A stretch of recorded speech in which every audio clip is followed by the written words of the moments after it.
because you do the video as well. Yes, if that's okay. Brilliant. Okay, perfect. Mwah, anytime. It's so good to see you. So good to see you. You look great. Well, I don't know about that now. Well, I am now nearly 7 months pregnant, You're so 7 months. I know, isn't it crazy? And I got a bit freaked out there because I heard of all these people in the last few days who had their babies super early, and I was like, oh my God, I'm so not ready yet. I've a load of things to do. Yeah. Jesus, But I don't know. the thing they don't tell you though, which is so strange, I have no idea why they do this. Usually everyone says like 9 months, you're 9 months pregnant, but it's actually 40 weeks, which is 10 months. So I have been sold a lie. Oh my God, that's so funny. I had no idea. It's 40 weeks on the button. So like it's actually 10. So Why it's would the they kind say? I think it just comes down to, you know, like when you're in the car with kids and they're like, are we there yet? And you're like, we're just 10 minutes away, but you're actually like, you're maybe 3 hours, but you're not going to tell them that. Yes. It's that kind of thing of, oh, we'll just tell them it's 9, and then we might get a bit more uptake on it. But yeah, so it is actually 10, which is, I mean, that's so, like, I just think that's such an insanely long time to bake a baby. I think that's too long. I think you're amazing. I don't want anything growing inside me. Well, that's now, but you might change your mind on that.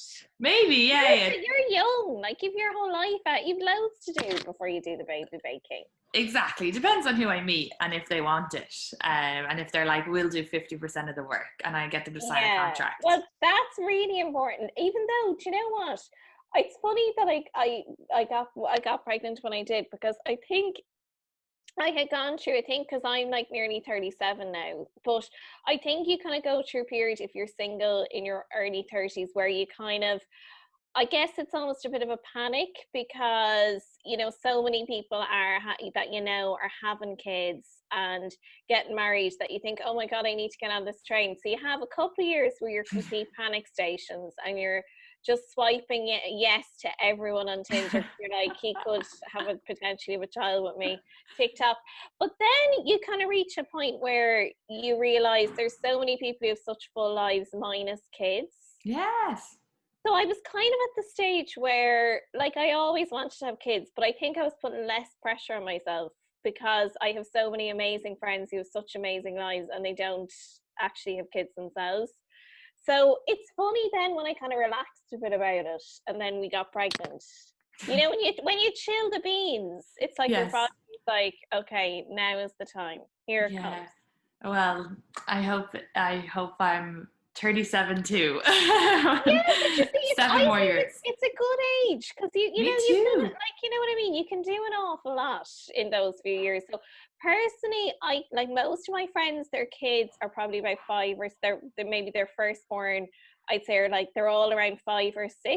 Yeah. So I'm like the last of my circle to have kids, but I quite like that because I kind of did other bits and bobs.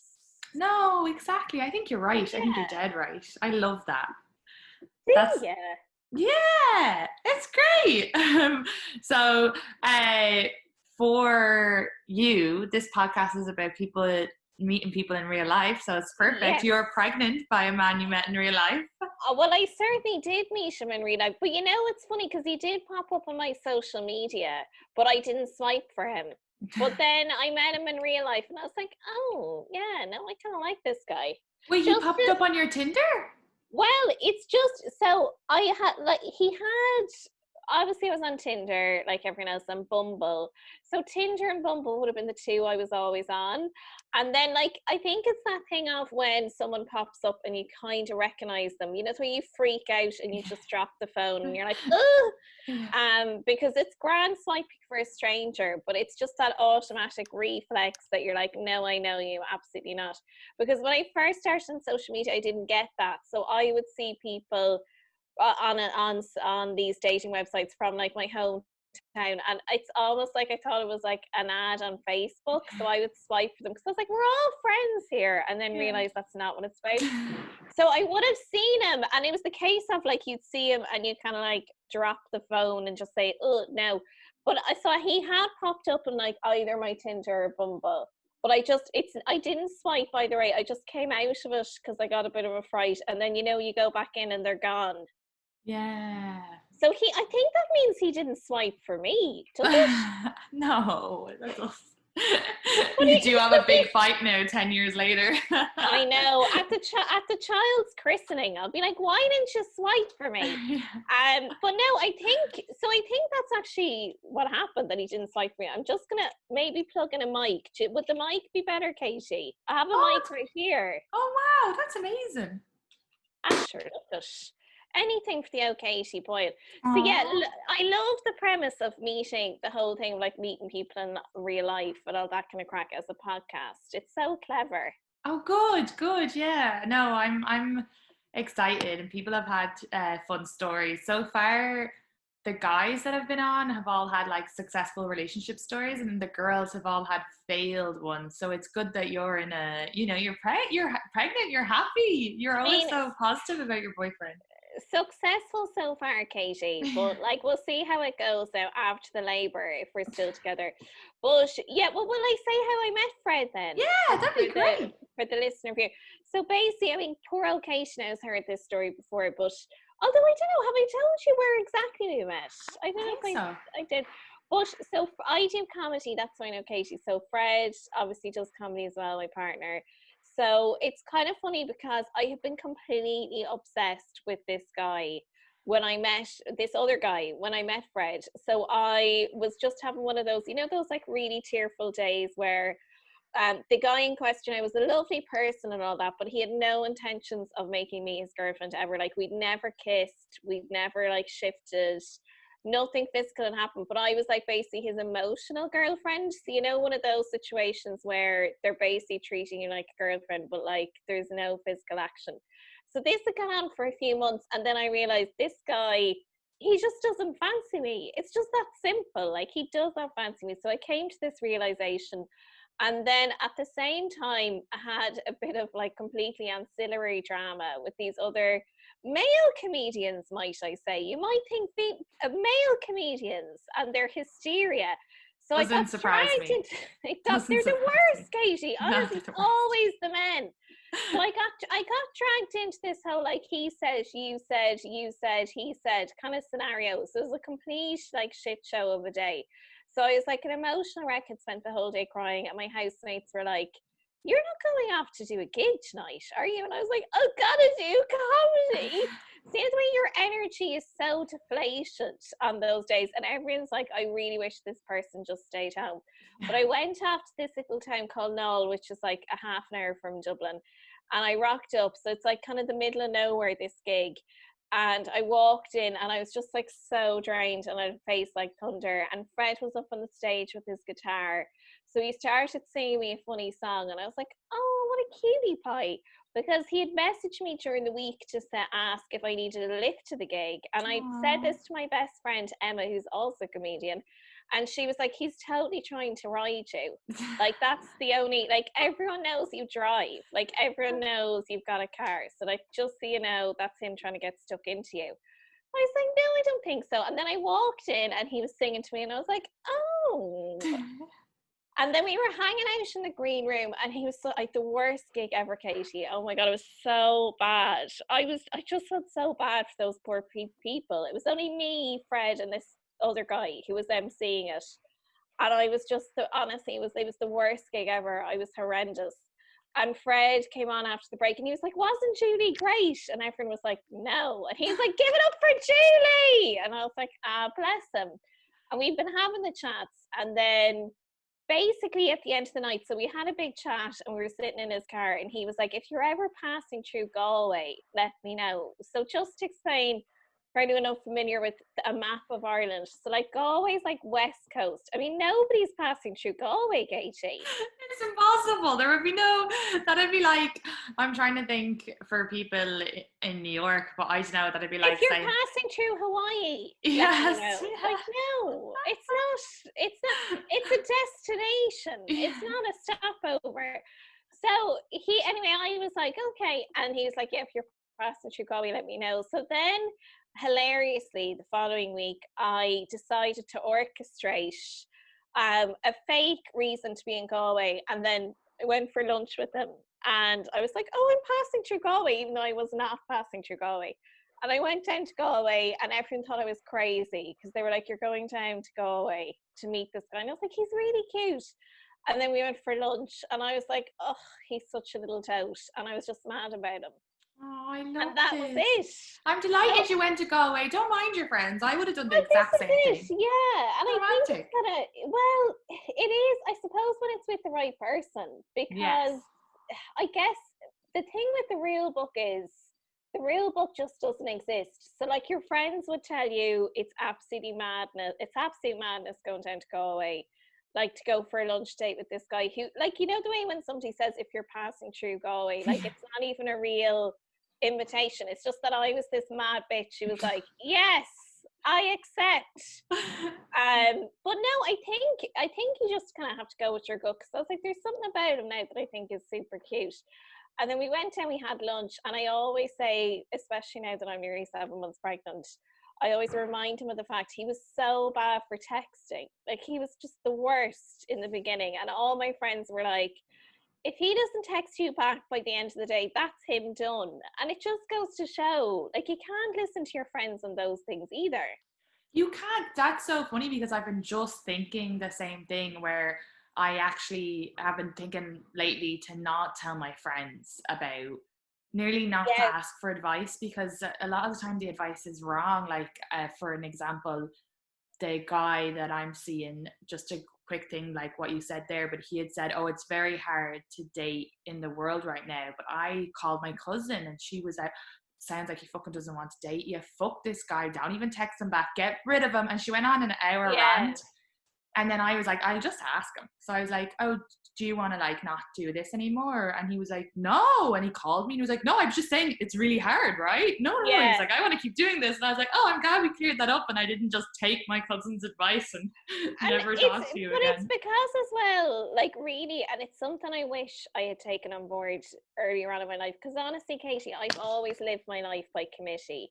Like, I've always, you know, when you're like, you're kind of seeing this fella and you go to the close friends for advice, Yeah. and then they don't give you the advice you want. So you start going through your Yeah, contacts list, I'm the same. I'm and the same. you go back and you I'm hit not doing it upon anymore. someone. Yeah, you can't, because then you hit upon someone like, I don't know, you lived with in college 15 years ago, and you're like, do you think I should text this guy even though he hasn't texted me because I thought we had a really nice time? And she's there with like 3 kids under 3 in a supermarket, and she's like, whatever you want to do, and you take that as the green light. But ultimately it comes down to, I mean, like, I think you really can't take any of your friends' advice when it comes to relationships, because it's obviously just you two people. So, like, even when your Yes. friends say, oh, I thought you were a great couple, like, there's so much they don't see in a relationship, like, even sexually speaking. Like, I would have Yes. always thought that with, like, say, guys that I would have gone out with and my family were obsessed with them. But like, you're not going to tell your mother, but I just don't want to have sex with them, ma'am. You know, like, I mean, they don't see that. They're like, he's a good guy. And by good guy, they just mean, I don't know, like, he's got a job or Yeah. something. It's like, yeah, no, you need to hang on to him. So Yeah. you just can't, because everyone's bringing their own shit. Like, I find myself giving advice to friends now, and I'm like, who do I think I am? Because I was always a disaster with men. Yeah. Oh no, I know. I know. It's yeah, it's true as well. I do it all the time. I give out these great advices, and I haven't had a relationship longer than 3 months and 8 years. So who do I think I am? But like, I mean, this is it. Like, we all become experts, and I think especially, I just don't want to be one of those people that I think because I was single for so long, that I'm really conscious not to kind of get involved in, you know, like the collective WhatsApp group judgment of somebody Yeah. else's decisions, and because like none of us have it figured out, and I think, you know, I would always be conscious, because having had relationships that I really thought like this is it, and you visualize like the wedding and the kids and the house, like obviously myself and Fred are so happy, but I just don't take that for granted, in that like that can end tomorrow. You just don't know what's ahead Yeah. of you either. No, that's so true. That's such a good point as well. Yeah, even I, like, even just doling out advice, being like, "Oh, you're better than that," but none of us know what's inside the other person's head. Like you saying that No. Fred was just. So, did he ever get better at texting? Well, what happened was, so I texted him and I was like, because as well, like I was the one who had driven to go away. Now, obviously, he didn't know that, so like, I mean, it wasn't on him, but he didn't get in touch, and then I texted him first, and like the usual, like maybe the next day he replied, like this kind of shit, and you're like, fuck you. And then what happened was I said to myself, okay, that's it. I responded like the usual thing where as a girl, you compose the perfect text. Like it's just funny enough. There's a question, like it's all, keeping the conversation going. And he didn't get back. And I was like, right, well, that's it. And then it was funny because in the interim, I made the mistake of saying to a friend of mine, his wife, I had said about Fred, and I was like, yeah, he didn't text me back. I thought we had a really nice date. But look, it is what it is. I was funny. It's such an example of do not give your real opinion either when you reach, especially when you reach a certain age, I think, because she was like, look, he's not the one for you. Like Fred and you, like it would never work. I didn't want to say, but he's a nice guy, but like absolutely not. And sure now, like obviously we're together for life. So I think like she's probably a bit more so at having had that conversation with me. She was just like, no, like he's complete man whore. Like you don't want that. And then a couple of weeks, maybe 2 or 3 weeks later, I got a text from because I had said this little town in Kerry, Castle Island was a shithole. Shout out to Castle Island, by the way. I take it all back. But he then messaged saying, oh, you're right, Castle Island is a shithole. And then the rest was history because we just started chatting again. But he was so bad. And if you had listened to, either the real book, your mates, I think everyone does that whole thing of like, oh, he's just not that into you. If a guy likes you, you know about it. But if I'd listened to any of that, like it just wouldn't have worked out because you don't know what's going on with anyone either when they're not texting you, or of course there's a chance they're not into you, but you don't necessarily have to personalize it either. Also, as well, things can go slow, and like I think which is sometimes fine. we're expecting it to be like boom straight away, and a lot of expectations or a lot of reasons. How do I explain this? But I find sometimes you're given like excuses to get out of it before you get in because you just don't want to get hurt. So you're like, oh, they didn't do this, grand, I don't have to date them now. Yes. And it's easier maybe to do it that way, that you're like, well, I have this thing that he doesn't text me after 3 days, that's it. And it's kind of, sometimes you wonder, like, who are you doing that for? Like, is it a pride thing? Because it's probably more about ego than actually giving the person a chance. And I totally agree. Like, I think with Fred, like, he's somebody who, like he's so chilled, like he's bordering on glacial, like in terms of like getting stuff done. But I love that about him. But I think he just didn't feel this sense of urgency. So like, as a woman in my mid-30s, I probably was feeling that urgency because you don't want to be wasting too much time on someone either. But I suppose unfortunately as well there is a biological factor to it, but guys don't necessarily have that sense of urgency. So them not feeling need to text you straight away, it's just because they're like, my sperm is forever. My sperm. Yeah, they're just like, that's going to be the title of this episode, my sperm is forever. Sure, did you see, I don't know, do you know Bernie Ecclestone, the guy, the really old guy, the Formula One guy? I'm going to get a pic and show him to you. He's 90 and he's having a baby. Having a baby. That should be illegal. But like, her Patreon's still getting it up and all that. I know. I mean, and like she's obviously, says you, it's hardly surprising, but she's a beautiful looking woman. And here they are. I'll show you the pic. Now, I will say he's a sprightly 90. Oh Jesus! But I'd say you know him, do you? I recognise him, yeah. She's gorgeous. And she looks fab, gorge. So he's 90 and they're having the baby. But you see, this is it. So, like, if you're freaking out because the guy isn't texting you back, like, remember, Bernie Ecclestone, like, he's had until he's 90 and he's still like, I'll text her back maybe. I don't want to commit too much. Who knows what the future holds. Like, that's how they roll. That's so sad. I know. But there's nothing wrong. I think if I had to go back to my younger self and the dating, I'd love if I had just chilled the beans a bit. I Mm. think I was just feeling constantly under pressure, whether it was friends or family, to kind of find someone and settle down. And then you project that, like you bring it Yeah. into the situation, and it's such a turn off. Yeah. I mean, if I had only chilled beans, I probably could have been up the duff years ago. Up the top. No, I haven't heard that one in a long time, or in a long time. But Up the yeah, bally duff. but that's the thing as well, because I've even noticed like one thing that the pandemic has done is definitely I feel more chilled, like talking to the guy I'm talking to now compared to like last year, or even just taking. Yeah, I don't know. I definitely think there's something just being like, okay, just relax. Like you don't need to see them all the time, and when you do, because the pandemic you couldn't, you just had to. I think it's made everyone slow down, which is not a bad Yeah, thing. In every sense, like whether it's productivity or relationships or anything else. Like I think and actually I was reading a really interesting article this morning, and they were saying that in Ireland anyway, they've had way less premature deliveries, premature births, and they think it's because like the women are like just relaxing, but they're just not yeah. necessarily relaxing, but they're at home. It's a little bit less stressful, and there's Yes. been a huge decline because everyone's slowing down a bit. No, I think that's really important. I think as well, like obviously, like what you said about sometimes we can feel like a lot of pressure, especially as a woman. Like people would say to me a lot, like, "Oh, you'll be a great mother," because I'm like nice and Yeah. friendly.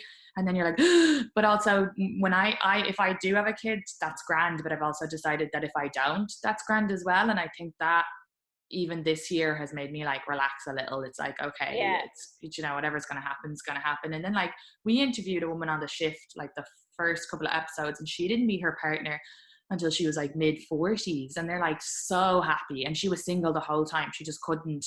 And it's like I'd rather wait until I'm going to be with someone that I'm going to be happy with than actually, I think before, like I'm thinking about the guys like when I dated that guy last year who I did meet in real life, but I was more the idea of him because he had a good job and he was handsome, but I never really liked him, and he was a complete psychopath. So that's a huge, He was a yeah. psychopath, Katie. Like But you know FYI. what I And mean? by the way, the psychopaths are always the ones that are good looking and have a job. I Like I think know. it's the more average looking unemployed people you need to be going for, because they're generally Well, okay. not unemployed. Maybe he still has like a good job, but like Not unemployed, but a DJ. Like let's just say that. Like DJ or on he's a unemployment. he's a DJ. No, but I like, sure, this is it. Like I used to always go. I mean, I just used to always go for. So I was quite superficial, and I need to look back at my previous disastrous relationships. And I would go so far as to say every single one of them was just disastrous in like a monumental way. But like in every case, it was just the fact that they were charming and good looking, Oh, and charming that's gets what I was me. all about. Honestly, I mean, I was just like so shallow when it came to that kind of shit. I know, and look, we all are. It's hard not to be like, oh, but I'm attracted. And one time I tried to get out of that, so I dated a guy who wasn't attractive at all. And I then thought, oh, Shout because. out to Michael. I'm joking. You say wasn't. But Did he you was. ever date? I hope you didn't date a guy called Michael, did you? No, there's no Okay, Michael. thank So God. poor Michael. No, and in fairness to him, like he's a nice guy, but he was so insecure, and he'd be like, why are you dating me? And he kept doing that, and then he would like try to like insult me a little bit, I think, to like one time I got paid for a gig, and he was like, who did you blow to get paid? But he said it in front of my friends, so it was like really. And then he'd keep going, tell me what type of person you want me to be, you're too good for me. And I was like, oh, sweet. And then he was like not like pleasuring me in the bedroom. So I was like, Been there. wait, what's going on? But in just because he wasn't like my usual type and he had chased me so much, I thought, oh, maybe, and he seemed like such a nice guy. I was like, oh, maybe this guy. And then I was like, okay, I can't force being it. And he still turned No. out to be a bit iffy, but that was just because he had his own insecurities. He is actually a nice person. Like, And it is funny, isn't it? Because I was always so massively insecure, like in and virtually all my relationships, I was a complete wreck. And then when you're with someone who is insecure, so then I was with somebody who was, I wouldn't say as necessarily as much of an emotional wreck as I was, But I found it so off-putting. And I Mm-hmm. suddenly realized, I was like, oh my God, I have been like this in so many situations. Yes. And actually, it's such a turn off It to is. the other person. No, it's so true, because you really realize it then when you're dating it, but like having, like if I compliment you, I genuinely mean it, but constantly asking for it. So, or like Yeah. fishing for it. So there's things, and I would have done that in the past. Like I would have been like, I'm trying to think like something of a good example, like maybe, oh, if I said something and they didn't give me the answer I wanted to hear, I might be quite annoyed. But that was just because I was trying to get someone to make me feel good. Whereas now that I'm nearly 30, I'm like, I'm fine. I'm doing great. I don't need reassurance.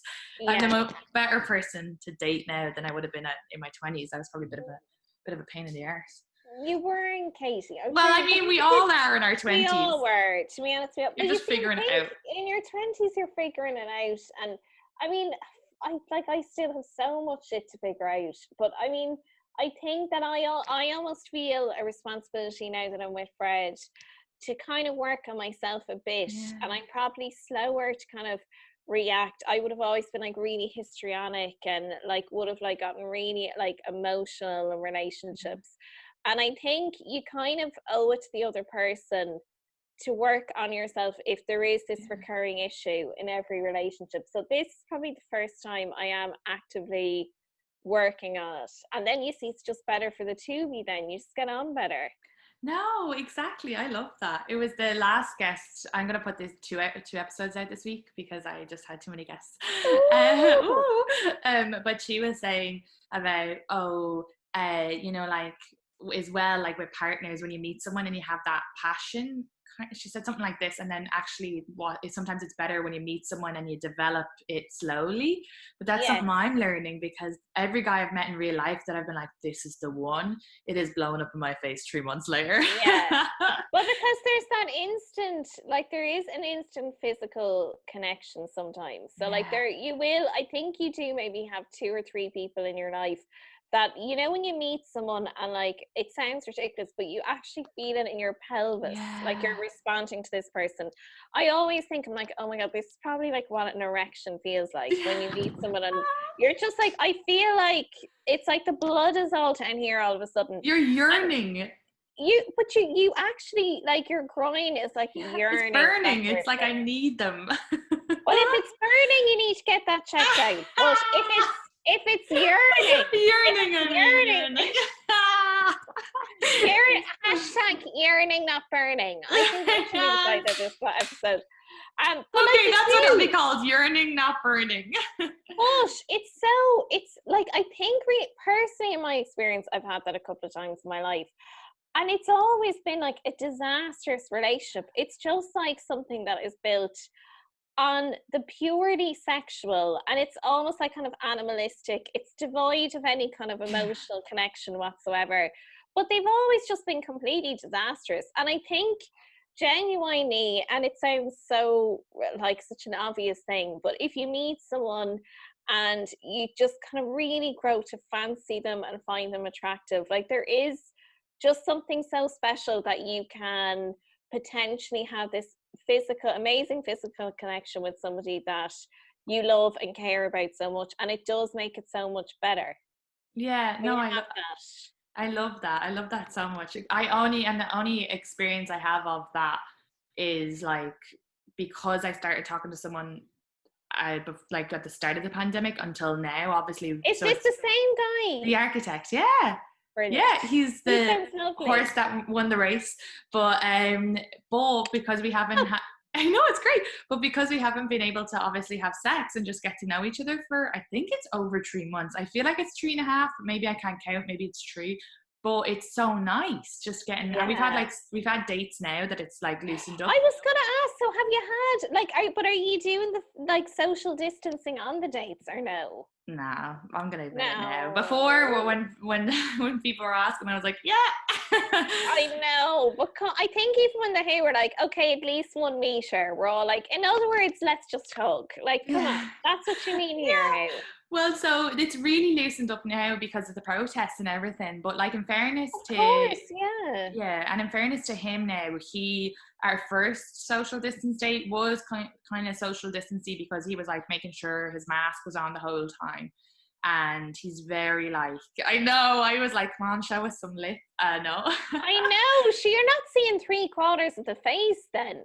Pandemic or no, I'm like, take off the mask because I want to see what I'm dealing with. Well, this is the thing. I said to him, so at this stage, it was like 2.5 months. I was like, look, we're only seeing each other outside. Like, we knew that we weren't seeing other people, you know, because firstly, he's a complete neurotic about this COVID. And he was very like, so I was like, you don't need to worry about me. I'm not like, I was like, there's only Brendan who I go on walks with and my roommate. And so he was like, okay, grand. And then so we went on another date and he took off his mask and we were like holding hands and stuff. And then the third date we were like, now we had smooched in between, but he had gotten like huge like guilt and just he was very stressed about it. Well, you know what? That's understandable though, as well, because I think having not been in physical contact with people for so long, a lot of people are feeling a bit anxious. Yes. So it was probably like an understandable anxiety. Yeah, and it was kind of my fault. I kind of assaulted him. And you were coughing all over him. Yeah, I didn't, because what happened was, I guess, like, so it was one of the dates and we were trying to still do like social distancing, but at this stage it's kind of like we're not seeing anybody else, it's fine, and the restrictions had loosened up, but he was still, and Cuomo was like 10 people can hang out together, so it's fine, but he was still like, it's on us to respect and make sure that we're not spreading any disease. And then I guess he kissed me on the cheek, and sure, I'd had a half a bottle of Jameson, so I turned and kissed him on the mouth. Now I don't remember doing this. So he was like, yeah. I know this podcast is now sponsored by Jameson, just so you know.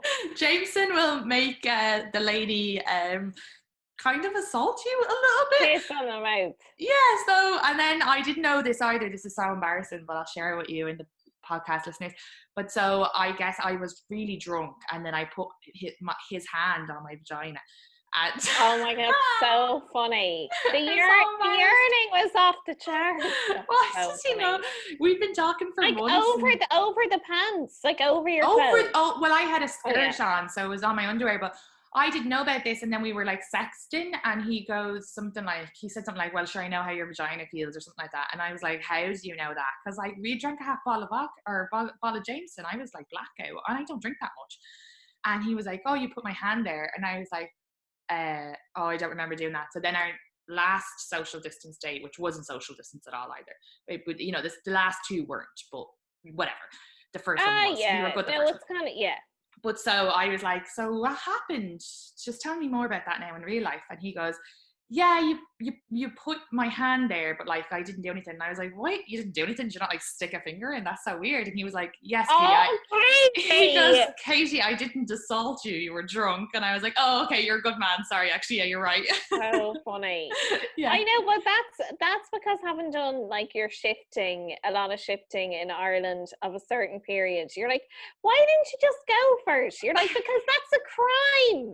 I know. I don't know why that was my first thought. And if my friend told me a story where she was drunk and someone did that, I'd be like, what a fucking pig. So then I was like, wait, I need to also be like, yes, you're right. Thank you for not fucking taking advantage of me. And apply it to yourself. And it's about putting a value on yourself. And you're like, damn right, you didn't. Yeah. But I guess because for me, it was like, you know, I was kissing them and stuff. And I obviously like, but yes, I would rather not do that stuff drunk. So that was good. And do you remember what the kiss was like? Well, no, I didn't remember because I was so drunk. Because we hung out for like 5 hours. But the third date where we were like kissing the whole time, we were sober because at that stage, and he was like, I don't mind that we're kissing, because he felt a lot of guilt after the second one. But then he was like, I don't mind now that we're kissing because I just have to like trust that we're like. And then he didn't finish his sentence, but I think what he meant was that I'm not like going around and licking other people's faces and stuff like that. Yeah. So I think it's pretty grand.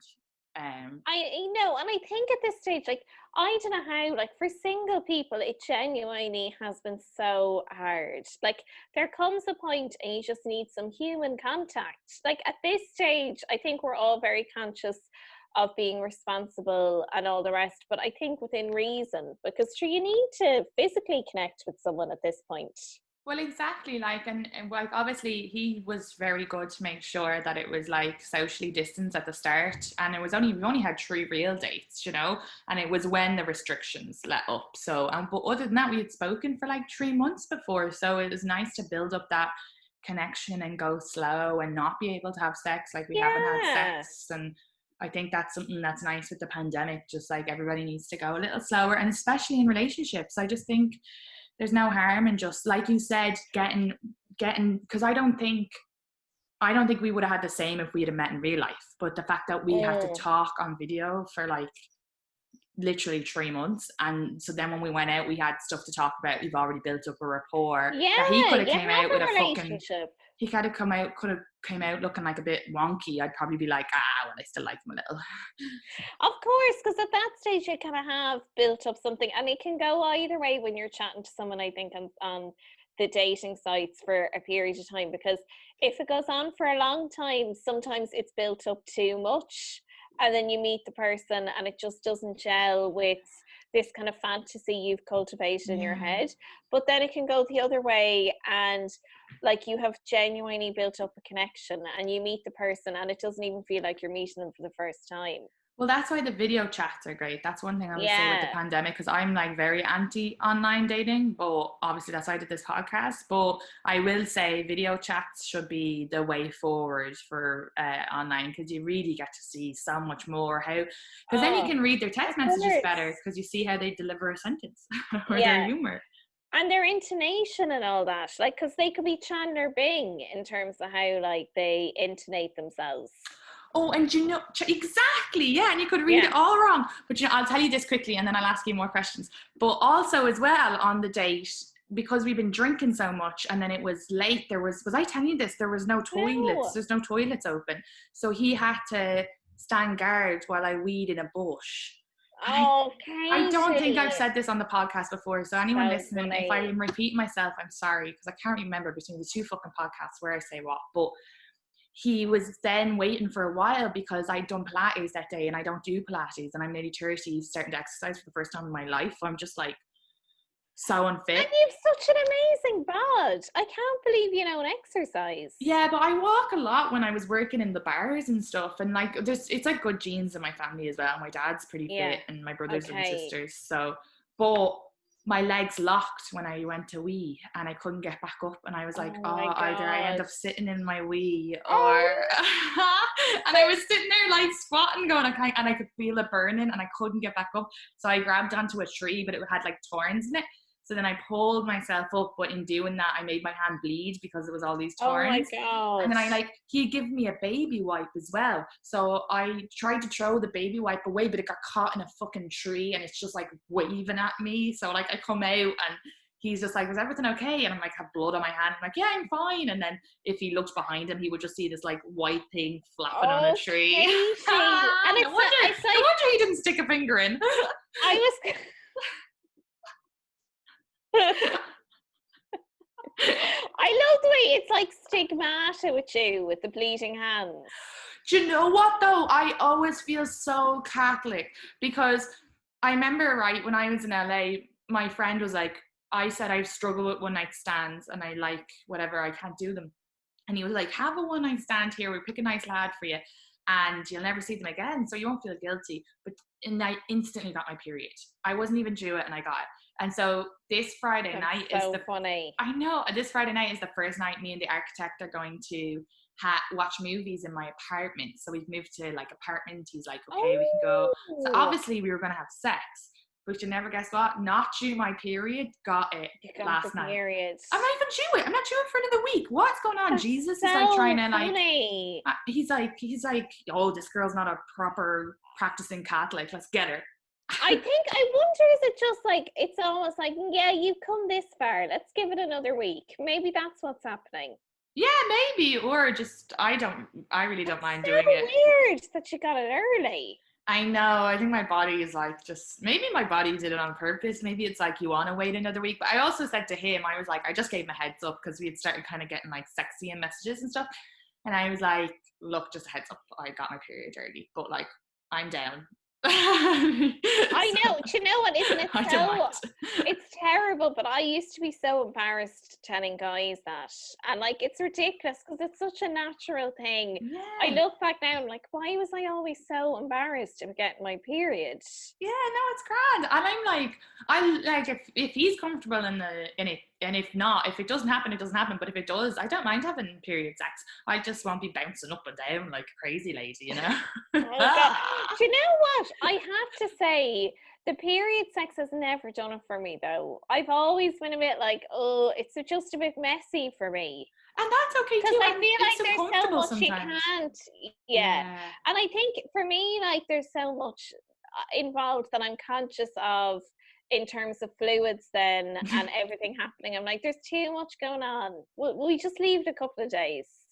I know Unless, exactly, and we can wait till next week. We really can. But you know, we've but also like waited 3.5 months or something. I don't know, like I 3 months is just know. like, I know. Can you imagine the first time you do what adults do after all this, Katie? It's going to be fireworks. yeah. And if not, it'll be grand, you know, because we've Yeah, of already talked course. long enough to be able to be like, let's work through this. And you see, that's the thing is like, I think because you do have that rapport that you're not gonna like exactly that if it's a bit awkward the first time. I mean, I think usually the first time you have sex with a partner, it's rarely like mind blowing. Like it's Yeah. usually like that there are bits and bobs that you have to work on. And that's Yeah. okay. I Oh, very rarely, I think any long term relationship I had, the first time we had sex, like it was totally grand, but then we kind of I worked agree with on you. it and it became much better. I think, Except Fred, of course.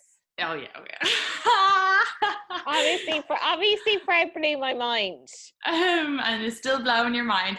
Wait, though, well, just to say that the only people I've had mind blowing sex with, it's usually ended up just casual and not working out as well. Yeah. The ones that Isn't I've it been straight funny? with. I've always found that like the really insanely unbelievably good sex, it's never culminated in a meaningful relationship. Yeah, I I don't know know. what that is. Like I I'm don't know. talking about like the sex at the very Yeah, beginning. Isn't yeah. it strange? No, it is strange because the best I've had has always just not turned into a committed relationship, and it's been like, Well, do you know what? And this is so like it's like past the bucket. But oh, it's Fred. Fred has brought my charger. Oh, hello there.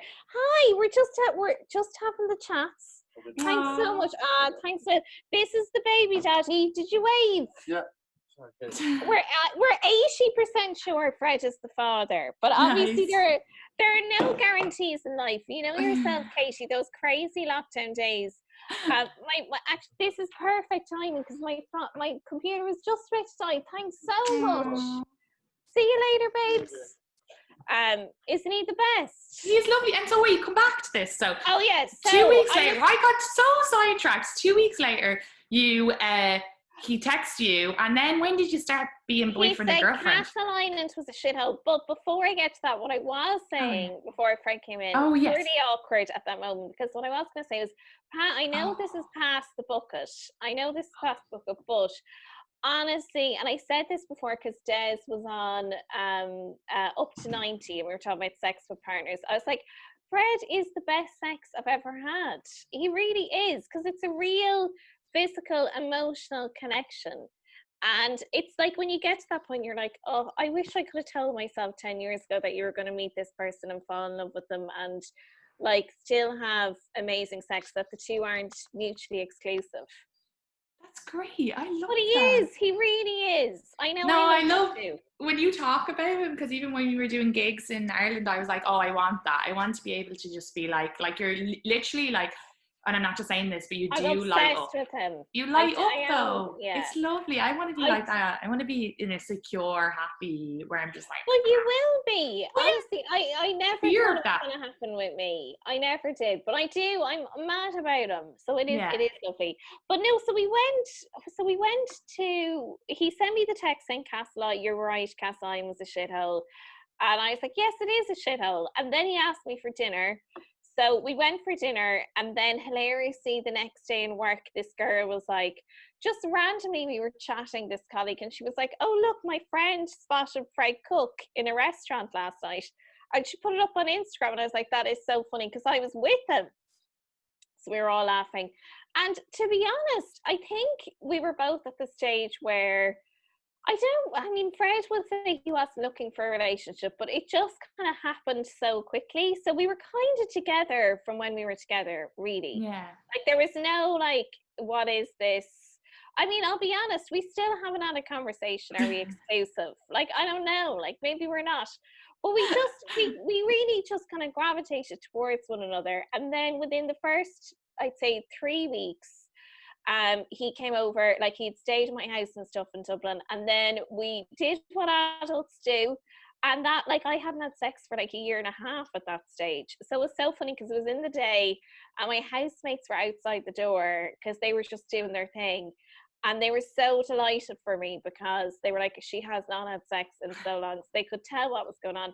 And then I went off camping that night in Wicklow, and I rocked down to all my friends, and I was like, yeah, had sex, delighted, really nice guy. And they were like, there's something different about this guy. You're mad about him. Like, this is love. And I was like, no, it's too early. But I did kind of know it was something special.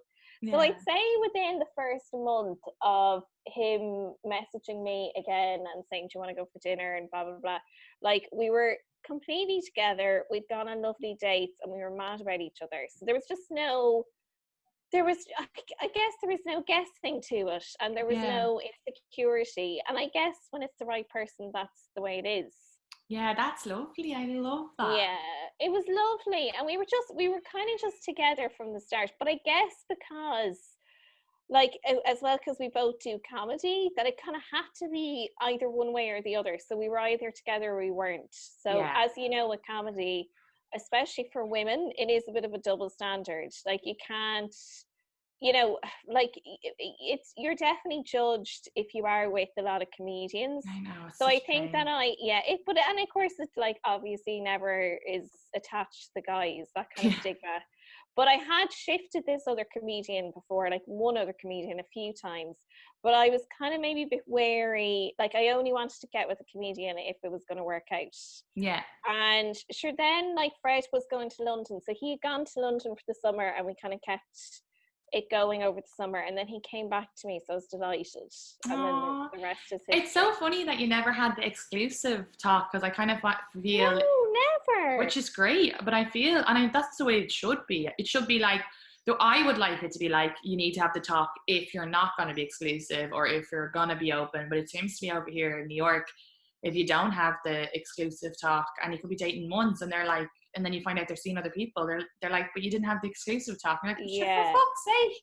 And I think that everyone's default position is, well, certainly for me, like, if I'm having sex with somebody and physically connected to them, I don't want them with a load of other people. I think the default has to be, okay, presuming that this is exclusive and working back, because this thing of, like, I've been in those situations where, like, you get told, oh, well, I never said this is exclusive. I never said I was looking for a relationship. And it's a complete cop-out. Like, it really is. Because somebody is giving you the girlfriend experience. Like, you're going for dinner, you're watching films in the house, you're going for walks, you're, having sex, and then they say, oh, by the way, I don't want you to be my girlfriend. Like, I had that so many times. It's such bullshit. Like, I wish we could just call people on that. And it works both ways. Like, I'm sure girls do it to guys. But it's wrong, and it's completely disingenuous to say, oh, well, this is on you. Like, you misunderstood because when I was in you, you never asked, oh, by the way, are you in other people? Like, I know, it's such bullshit. Yeah, no, completely. And then when guys are like, oh, well, I said I have commitment issues, or I have commitment issues, that really annoys me, because commitment issues is like, you're genuine. An actual commitment issue is you're genuinely afraid to be vulnerable with someone, and you're nervous about getting in relationships. But like, saying I have commitment issues just so you can bang loads of people, no, just say, be honest, or be with someone and break up with them, like, if you need to. And it's the kind of thing, like, I, having been in those non-exclusive situations before, like, even the last time, but it happened so many times, that like invariably, like he meets somebody who then he decides, oh, I don't want her to be with other people because I'm putting a value on her. And then he'll tell you, look, I've met someone, so I think we should, leave it off. And it's just the whole situation is so hurtful. Like it really, really is. And I think there's nothing wrong with somebody, laying their cards on the table and saying, look, I just, I'm not looking for a relationship and, I just want this to be X, Y, and Z. But you have to be really careful about the boundaries then. So if you are giving them the girlfriend experience or the boyfriend experience, it doesn't necessarily marry it. This thing of you're saying one thing but then your behaviors are maybe giving somebody a bit of hope, and it's only natural to hope. Like you're not a psycho for hoping they change their mind and decide they can only be with you. It's really, and it's horrible because it's also like, I guess I read an article about like what a fuckboy was, and she put it in such great words. She was saying that, if you wanted to sleep with loads of people, that's fine. But what these fuckboys do is they like, basically what you said with that guy, I know you weren't sleeping with him, but he was like emotionally dating you. And so they'll sleep with you, emotionally date you, but then not call you their girlfriend and be like, defensive if you're like, well, wait a second,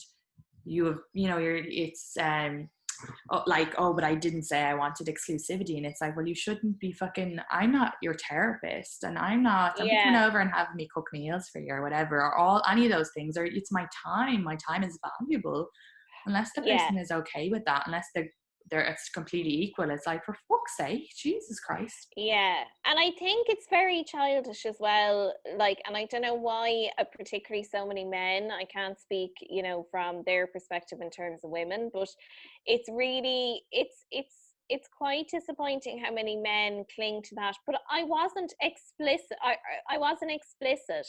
I didn't say that they might say, oh, but I was explicit. I said I do not want to be in a relationship, but they ignore all that is implicit in the time and the moments and the the little shared jokes and the contact. No, exactly. It's like the guy I told you about before, and I met him in real life, and we're both comedians, so I never thought that he would kind of like lie to me or sort of fuck me over a little bit. Now, he didn't necessarily lie, he just omitted a huge truth.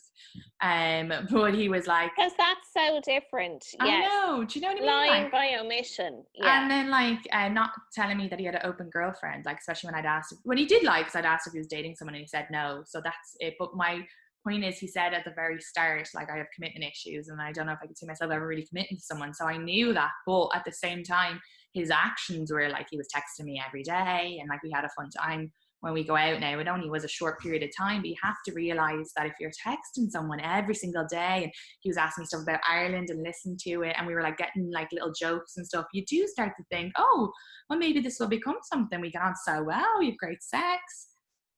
So it's just like, yeah, of course. Then they're like, wait, what? You actually have feelings for me? It's like, what the fuck did you expect? And it is actual gaslighting, isn't it? Like, that's what it is. So it's like putting it back on you. It is definitely a form of gaslighting, and I've had it so many times myself, that it's like, what did you mean? Like, what do you mean that you thought that this could become something?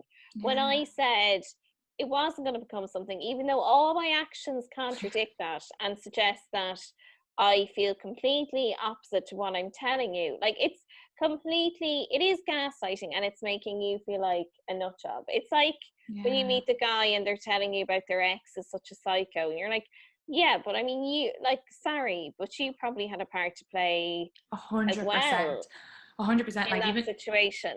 Even the guy I'm seeing now, like, I don't know how we talked about exes. I think we're just saying like relationships we've been in or whatever. And he was like, I was in a relationship for 5 years. We've been out of it too. We just broke up because it wasn't going to the next step, but we're still on really good terms. She's an absolutely lovely girl. Oh, I think that's such a good sign. Isn't that such a good sign? And he was like, you might have seen her on my Instagram, but it's like we're not, because I had brought up how a guy was seeing two guys had girlfriends and they didn't tell me.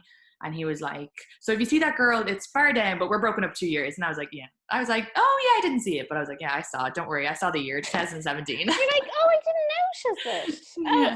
even though you've liked it. Yeah. And you've reshared it. Yeah, and then later I was like, oh, I see it. She's really pretty. But I thought that was so good of him to say. It's like, because even if Well, he does because think she's like, don't tell me, don't tell the new person yeah, you're but seeing. it always says more about them. And honestly, I look back at guys that I would have been seeing and stuff they said about their previous partners, and I cringe. I absolutely cringe. But at the So time, true.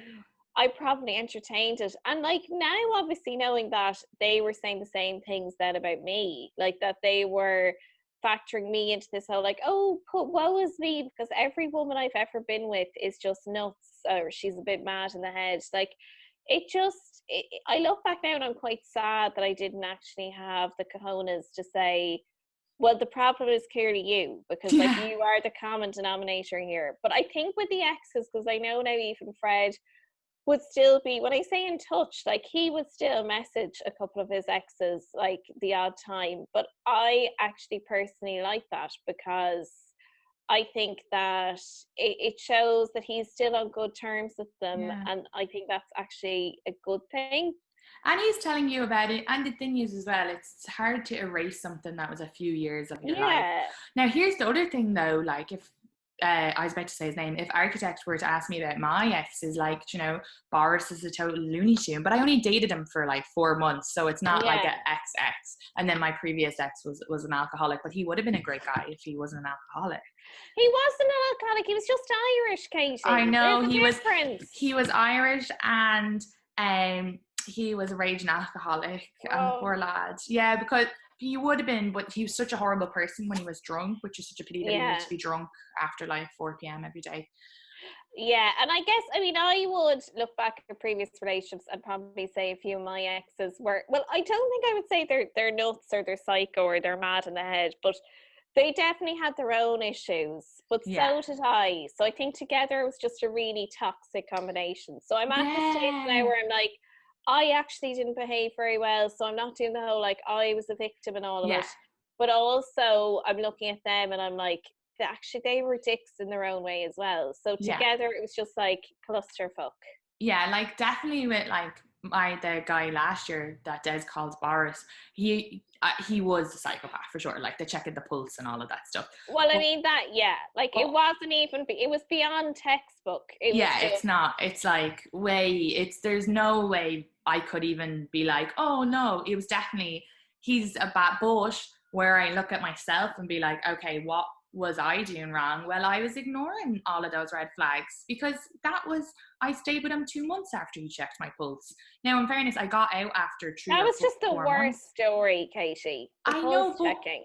but it was good in one way to be like, okay, so there is something wrong with me if I'm like just willing to ignore it. But the thing was, at the time, I really wanted a boyfriend, and then he put me off boyfriend so much, which was great. And then the past year, I've really gotten to like kind of work on myself and be like, these are things I want, and these are, because I stayed with him after pulse checking. I stayed with him after he lied about STD medication. I stayed with him after his like girlfriend's underwear was like in his boxer drawer, or like her mail was coming, and he always was talking about how crazy all of his ex were, but his Facebook was like dedicated to his ex-girlfriend.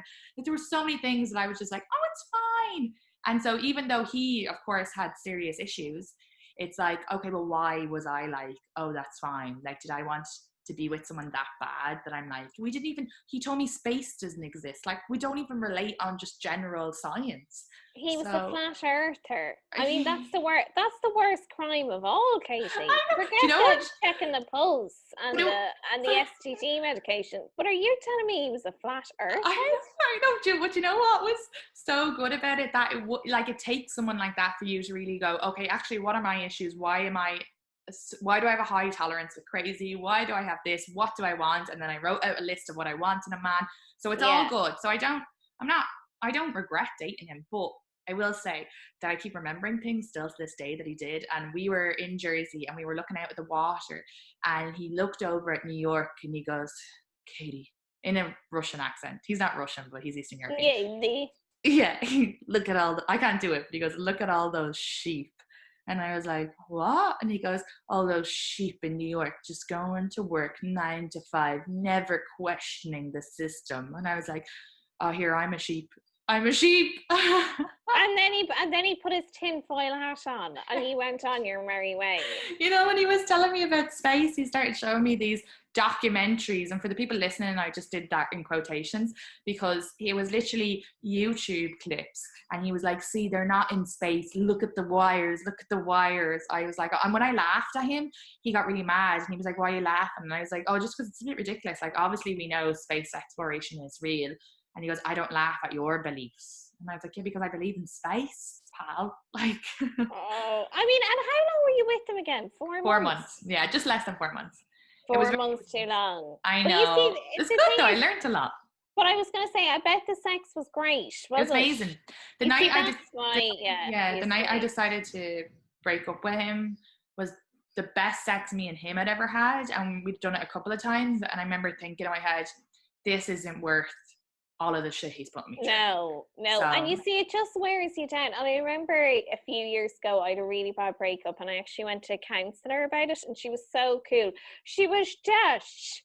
So she had this like amazing accent, but she kind of cursed in the sessions and stuff. And she was like really super cool. But like, I can remember one day her saying to me, because I was talking about this guy I was kind of seeing, and I was like, yeah, you know, he doesn't do this, but like, I guess he does that. And she was like, why do you settle for crumbs? She was like, you always settle for crumbs. And I was like, God, it's something that really stayed with me, like settling for crumbs. I was like, oh yeah, it's like in those dynamics, like say with Barris, it sounds like it's like, you know, he's just giving you enough just to keep you interested, but he's not being generous with himself. So he's just giving you enough just to kind of keep you there. And then you end up just settling for the crumbs. And then I split up with your man. And another really good bit of advice she gave me was, she told me that I had to go off and I basically had to like get physical with somebody else because I was still really heartbroken over this other guy. And she was like, your vagina has a memory and you associate pleasure with that other person. So you need to go now and realize that you can get pleasure from other places and it's not just about that other guy. Or as she said, your vagina has a memory.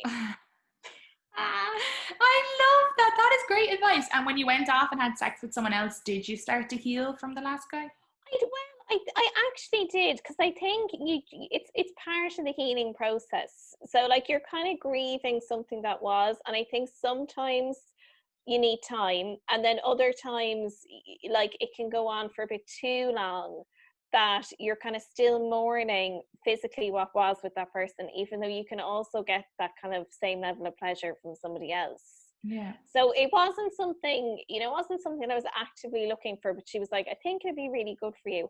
And even with Fred, because I hadn't had sex in so long, I think that's why, because it had been like a year and a half at that stage. And I think that's why my friends were like, you should really, like, you should just ride this guy and see what happens. Like, just go for it. And it was great because it's that thing of your vagina having a memory and you're always thinking about the last person in a way. And were you dating each other long by the time you were out, if you don't mind me asking, or was it pretty quick? Well, we went on, I orchestrated the fake passing through Galway at the end of March. And then he didn't text me for 2 or 3 weeks.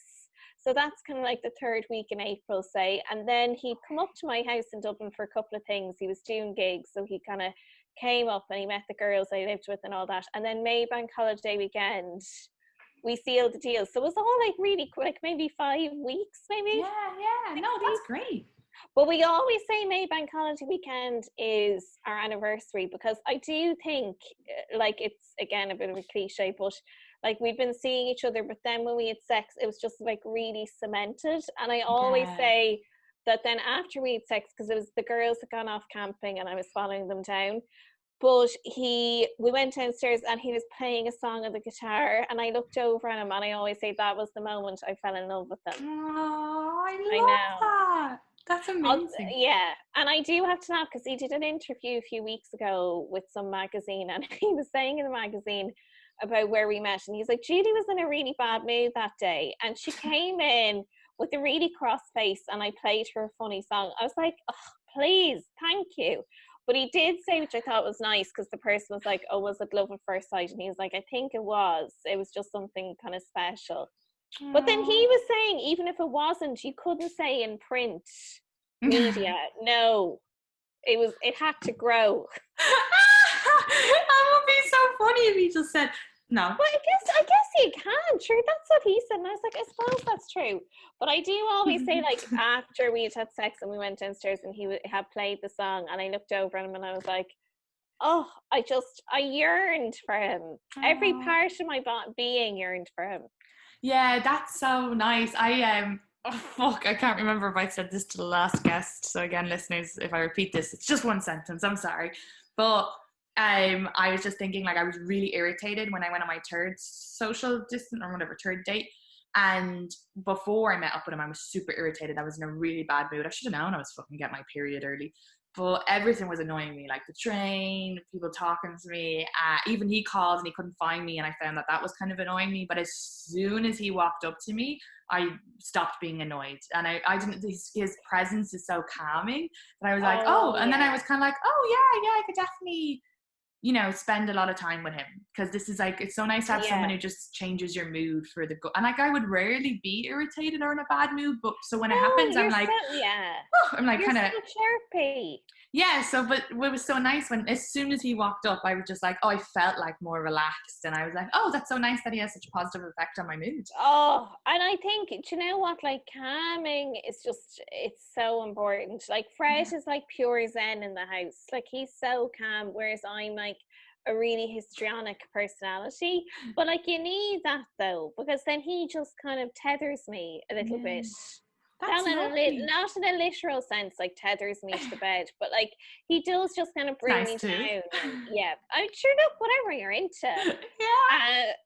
Although nearly 7 months pregnant, there's very little tethering going on. Let me just say that, Katie. Are you able to have sex while you're pregnant? Yeah, we can have sex. I think, I think like most men, like poor old Fred was kind of scared of hurting the baby, but you have to take them aside and you're like, I think we're overestimating what we're dealing with here. Like, I mean, you're very well endowed, it's all fantastic, but like, it's just a penis. Like, this baby is coming out that way. There's a lot of, so then I showed him a diagram of where the baby actually was. So once he was clear that he wasn't going to be prodding the baby in the face, he kind of got more on board with it.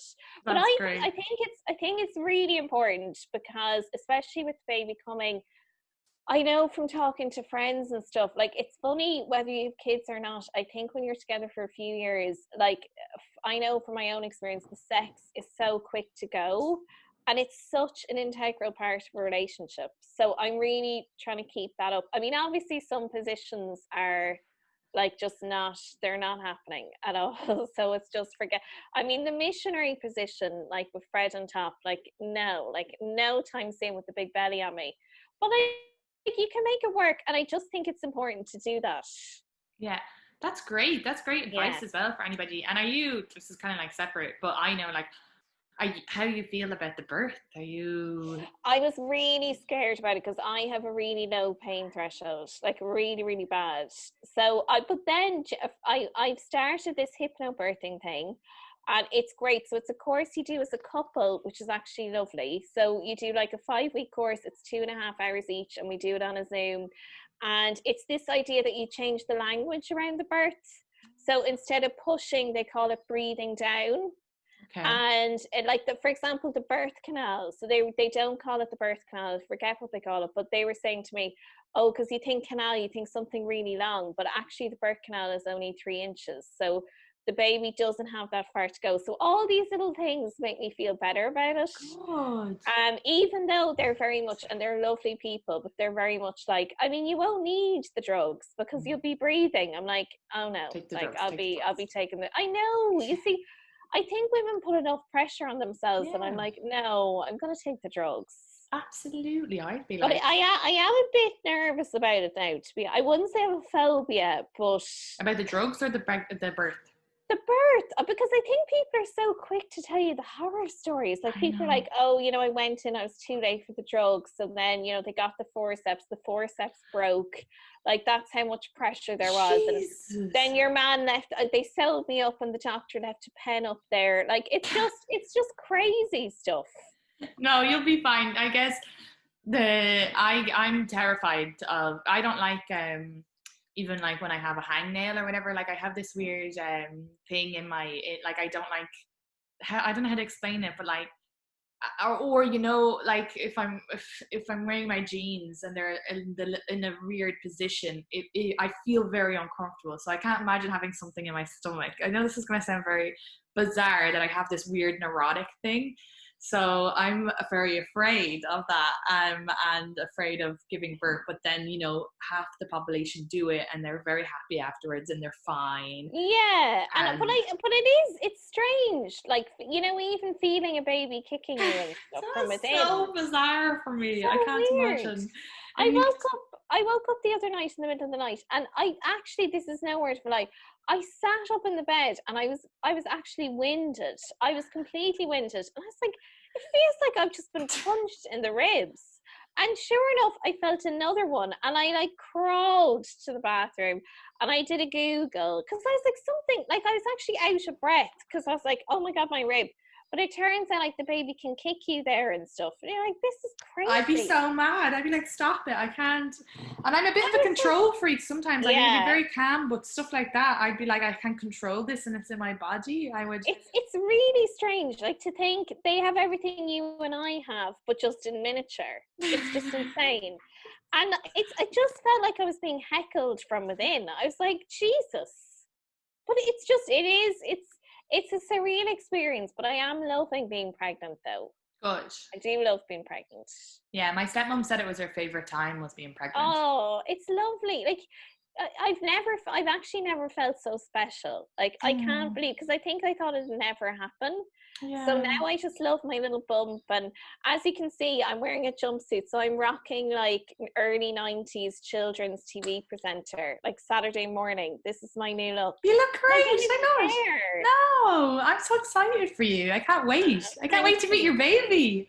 I know, it's going to be such a funny baby. It's going to be hilarious. It's going to be a prodigy. Is that how you say it? Prodigy? I can't say words. Prodigy. I wonder, well, I don't know, two comedians having a baby, it's the usual thing of it'll probably end up being an accountant or something. Yeah. You know, like really dry, because that's what always happens. Either you rebel against your parents. Oh yeah, maybe, or you don't know, because like I didn't have a good relationship with my mum, but she was an artist and I ended up going to art college, so I still used the talents I was given. Yeah, funny, isn't it? So, I know. Well, look, I mean, we can definitely set them up for an open mic, the baby. Like, yes. So, I mean, I think it'd be a massive shame if they weren't into comedy, to be honest. But sure, look, we'll see what happens. Well, there's a comedy couple over here, and a few times I've done a show with the mother, and the baby's only 2, but when she went out and did her first show, she couldn't get babysitting. So she would just, a couple of times she brought the baby up with her on stage. And the 2-year-old would just sit there and she'd be like on the mic, and it was grand. Yes. I was thinking that it'd be so funny to bring the baby on stage. I was saying to Fred, I really want us to do a tour next year, and I'm going to call it Getting Out for the Night with Fred and Julie. I love that. Do that. Yeah, that'd be so funny. I think that's brilliant. If we can get a babysitter, but sure, look, we'll see what the story is. I mean, I had thought that. I was like, if I was stuck, could I bring baby into a green room or something? But we'll cross that bridge. I know what you should do, right? You should get an opener who will mind the baby while you guys are doing your sets. Oh my God, yes. Because anybody would be happy. Idea. Yeah, they'd be happy to go on tour, and then you could be like, look, obviously we'll pay you to open, but also we'll pay you to mind the baby. And they'll be like, oh, this is great, extra money. A comedy nanny. Yes. I'm sure somebody would be happy to do. I mean, I'm telling you, I'd do it if I were back there. I'd be delighted. They're getting good audiences. Well, this is it. And I really, really hope it's going to be a cute baby as well. I know that's terrible, but I'm like, oh, fingers crossed. I was such it's going to have great hair. No. Oh, the curls. Yeah. I mean, I think that's what scares me about the birth. It's just kind of giving birth to these curls. Between myself and Fred, I'm like, forget about the birth canal. Like, yeah, the baby has to come out, but then the hair has to come out as Yeah. well. Like, Jesus, should we be there all day? But yeah, so what's the name? What's the name of the comedy couple actually of the baby? I must look them up. Oh, Christine Meehan-Berg and Aaron Berg.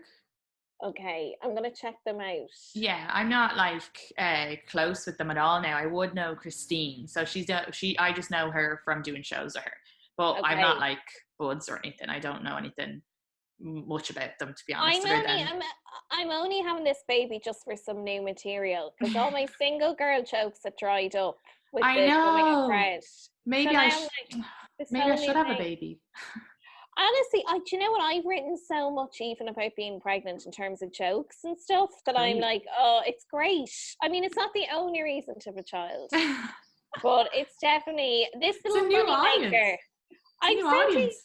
I'm sounding like Joseph Jackson. I'm like this little money maker right here. It's like let the child be born before we commodify it completely. This is great. We should wrap it up, but don't you leave because I want to talk to you for a second. If that's okay. Oh, of course. Love you so much, I Katie. love Well you. done on your podcast. Thank you. Will you tell the listeners where to follow you? Oh yeah, so it's Julie J Jay, Julie J Comedy on Instagram, and I'm in all the usual places, Facebook and Twitter, but Instagram is the one that I'm really trying to push at the moment. What's the story with Instagram? Why is it so slow in terms of growth? I feel like it takes so long to get to 10K. That's my only goal I at the know. I moment. don't know. I'm at 7.5, but my goal has been 10. Yay! Oh my god, that's amazing, Katie. Yeah, but I can't seem to get past the 7 mark. Like I'm at 7.5 now, or maybe 7 something. I don't know, 7 something, but I can't get to the 10. I'd love to get to the 10. But even TikTok was great as well, but it's after slowing down now as well. People are saying they're finding it hard to get past. Yeah, I'm on like 23 on TikTok, but 23,000. yeah.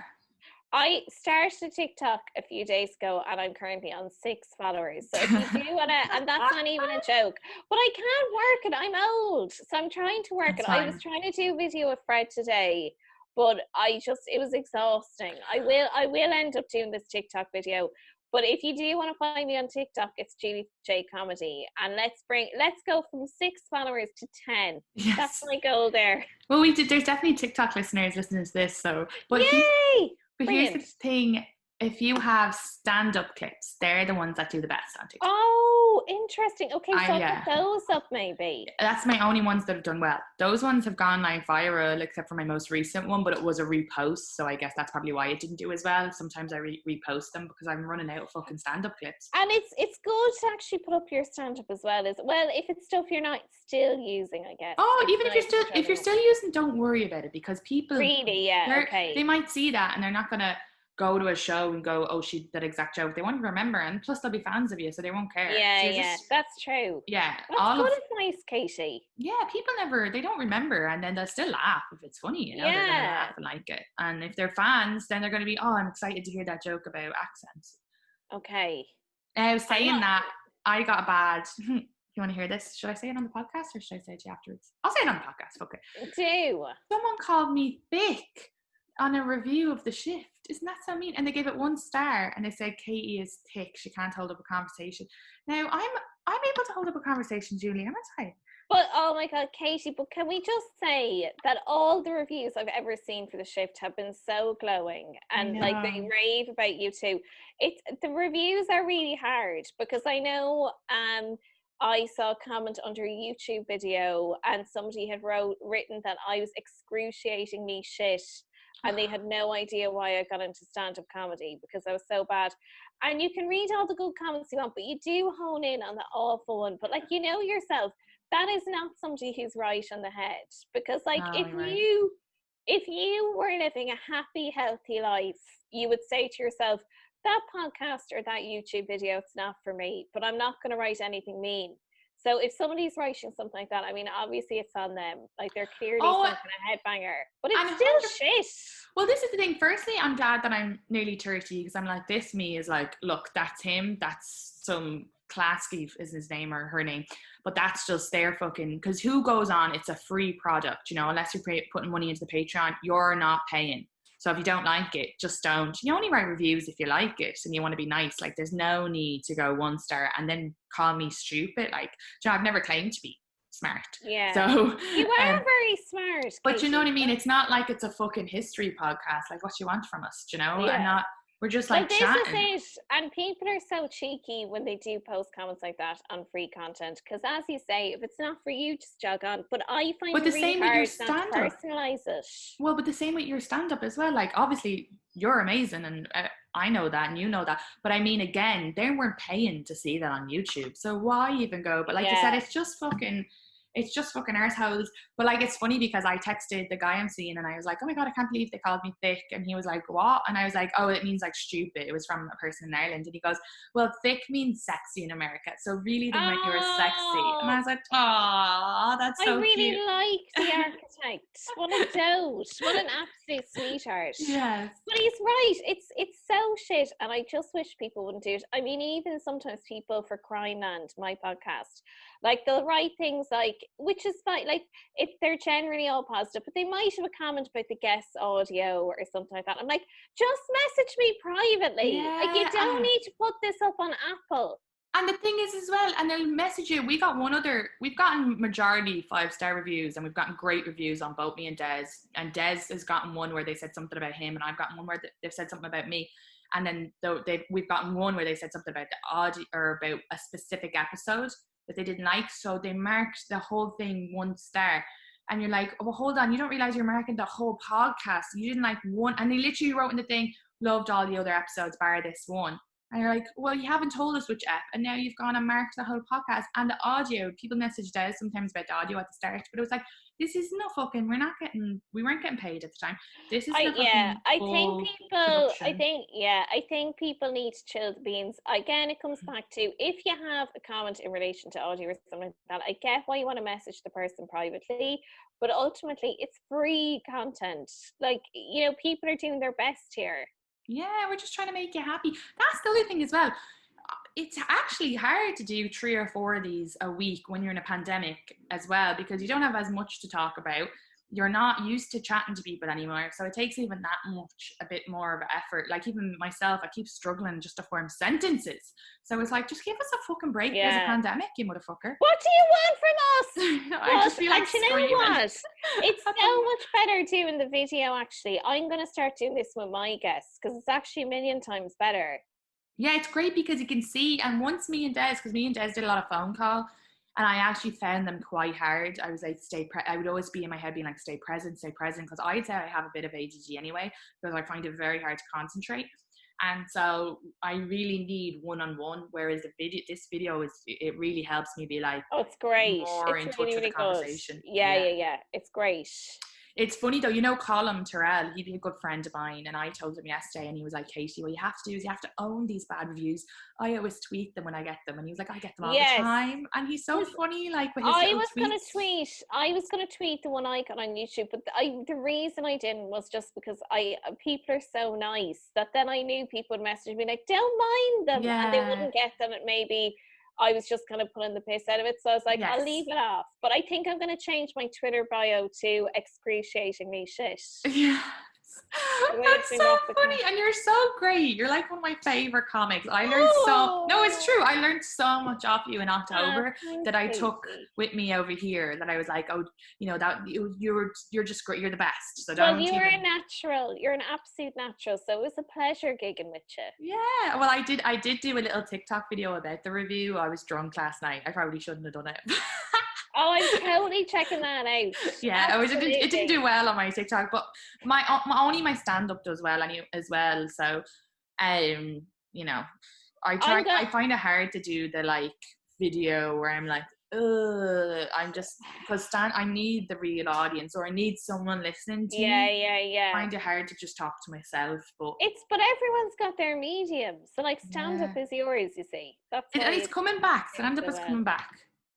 Oh, have the gigs started in New York yet? Not in New York, but in different states. I see people posting about it. Brilliant. And obviously I'm not getting the other states until, like, I'm hoping that my gigs that were cancelled in Jersey and Pelham they're like So we'll see. But when hopefully in the next few months, I'll get rebooked for those. And then the club, one of the comedy clubs is doing like distance open mics for comics that were getting spots there. So that's actually, I did that yesterday, and they just let in like 10 people, and we did it. And now it was actually quite horrible, but it was also quite, because I fucking hate, I hadn't been to an open mic in years, but it was also like, okay, great to get back up on stage and be like, this is how you hold a microphone, getting in the swing of it again. Yeah. So like, obviously you would prefer if there was an audience, but there's nothing you can do. Just a few people spread out is fine for now. So it's just a step closer.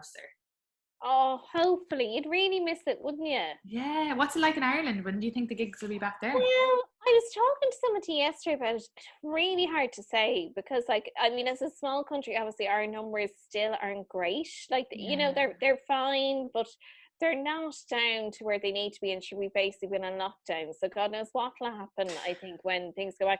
But we'll see, because I know Fred has a few gigs booked in for the end of September and October, and they're still booked in. Apparently they're still going ahead. But like, it's just going to be a lot less numbers. So I don't know how workable that is. Well, Sean Finity just posted that he's doing, I think it's Chicago. I'm not sure, wherever Zane is. But anyway, he posted that he's doing it, and he just said that it's a lot less numbers. He was like, I'll be here, but there's only a few tickets going, so get your tickets now. So I'd say they'll just space people out. It'll be weird. Yeah, it'll be a different experience for sure. Yeah. But anyway. But it'll be fun. And then we'll find a vaccine and it'll all be okay. Yeah. Well, because I was funny with the architect. I was like, oh, so we're allowed kiss now? And he was like, yeah, well, I realised that a vaccine is very far away, so I didn't want to make you like wait another year. No, I think that'll be a bit extreme.